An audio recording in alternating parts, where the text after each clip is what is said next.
Hey everybody, this is Drew. Welcome back to the channel. Well, it's harvest season. Honey, it's August. And I'm back out here with Bee Farmer Ben. Let's go get some honey.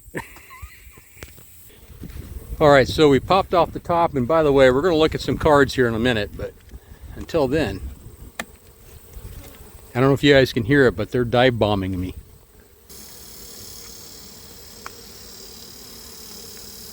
I think I liked it when they weren't so aggressive.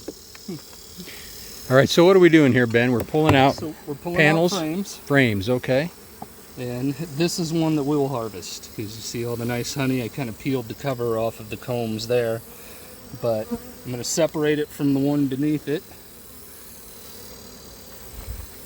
And then we're going to try and get all the bees off so that we can take this one up to the house.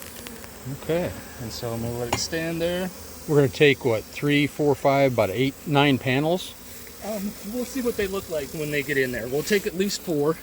So bee brush. You said before we walked down here, the white meant what? When you that see... This is honey. But that's the honey. That's okay. the honey. And we'll try and find some of the pollen and other bee food, but this is going to get them in the air. And so make sure everything is covered, because they are not happy that this is how they earn their keep, but this is also their winter food, and so they want to hang on to all of it that they've made. And how much honey do you think we're going to get out of this today? If we get a gallon, since this is the first year for this hive, it'll be doing good. So 1 gallon. 1 gallon. For an established hive, you can get 3 gallons, maybe a little bit more out of for a harvest. Okay. Brush a few more off when we get up to All right, get down there and lick your tongue on that there. So this one, they didn't get filled out, so I'm going to put it back. If you watched my last video, we were out here and we did not have our bee suits on, and we did not get stung the whole time. But they are definitely more aggressive today. I can feel them trying to penetrate the suit. So here's another one that we're going to take from them. It's got a really nice cap on it. And yep, you can definitely hear them dive bombing the suits. Look at that swarm. How about those killer bees in Houston? Or how about those killer bees in Pittsburgh? Bonilla, Bonds, Bergman, Biggio, Bagwell. Keep going there. Gotta be more, Mr. Drew. Well, I got a hard time last time for not actually naming the killer bees of baseball. Oh, so you got more panels down below yet too, correct, right? Yep, we have more boxes below. And where is the queen at? She should be in the bottom box. And we'll take a peek down there and just see if there are any larvae. We probably won't see the queen today. We'll supplemental feed them with sugar in the wintertime. Okay, so their only diet is the sugar or the food that they get from the honey and the sugar water that you provide during the winter. Correct. Yep. But they could survive on their own honey through the winter. I mean, that's the natural course of... That's the natural course. Okay.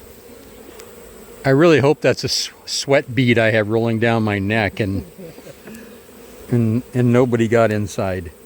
Now, there are some bees, if they sting you, they lose their stinger, right? Is that would be bees. They do. And they will die if they sting us. Wow. Do you want me to lift anything here? No, you're good. Do you want to hold one? No, I'm good. You can. No. This is kind of an ugly frame. I'm going to harvest it because it's an ugly frame, and they only did half. We'll leave that other big full one. Okay. All right, everybody. I've got some recent pickups I'm going to share with you. This is Sherm Lawler on a 1952 Topps. He's an Arkansas native, 18 years in Major League Baseball, most notably with the Chicago White Sox. He was a 2-time World Series champion. He won 3 Gold Gloves, and he was a 7-time All-Star. One of the greatest defensive catchers of all time, with a .992 fielding percentage. In 1966, he was the bullpen coach for Eddie Watt and the world champion Baltimore Orioles. A lot of people think he should be in the Hall of Fame. So we're going to set Sherm over here with some bees. And we'll go next to this guy right here, 1953 Topps card of Mickey Grasso. He played parts of 7 seasons as a catcher. He was a prisoner of war during World War II for 2 years. He was taken prisoner in Tunisia during the North African campaign. In April of 1945, he was able to escape. Thank you, Sergeant Grasso, for your service.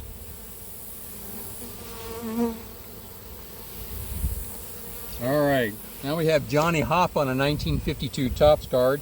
This Hastings, Nebraska native was a 4-time World Series champion. He was an All-Star in 1946. He played 14 seasons with the Cardinals, the Braves, the Pirates, the Dodgers, the Yankees, and the Tigers. He's also in the Nebraska High School Hall of Fame. Next up we have Ron McDole. We have a football card. I don't show a lot of football cards. He had an opportunity to play baseball with the Detroit Tigers, but accepted a scholarship to attend the University of Nebraska. He was a co-captain with Pat Fisher and would play with him in the NFL. Hall of Famer Mick Tingelhoff was also a teammate on that Nebraska team. 18 years he played professional football. He was a 2-time AFL champion, 5-time first-team All-AFL, and he's one of the 70 greatest Washington Redskins. He has the most interceptions ever by a lineman with 12. He played 240 games. He was once called the Dancing Bear by Sonny Jurgensen because of his antics in a nightclub. That nickname stuck.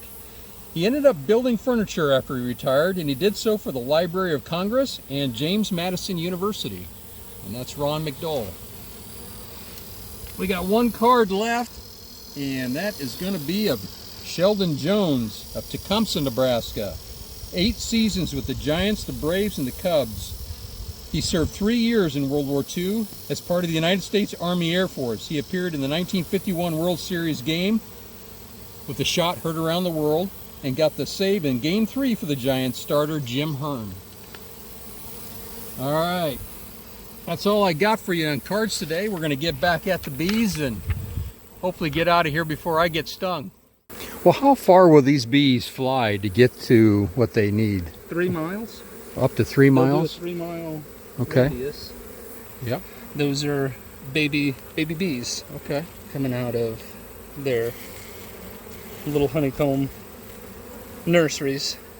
All right, well, we got our suits off. Got a few stragglers, looks like. And we are going to, what is this called again? Cap knife. Cap so we're knife, gonna all right. cut the cap off of all of the honey cells. Is that the wax you're cutting off? That's the wax cover. Literally the cap to the wax. Okay. Goes into the extractor, which all it is a centrifuge. Okay, don't use big words. I won't speak for my audience, but I sure don't understand those big words. I gotta get one more frame because it's got. All right, so Ben's saying to grab a piece. That's Bee Farmer Ben. He says just take and bite it, huh? Freshest honey you will ever eat. Oh, yeah. That's really good. Yeah, that's better than that gum from those old wax packs. So you can see, we cut the cap off, put it in there.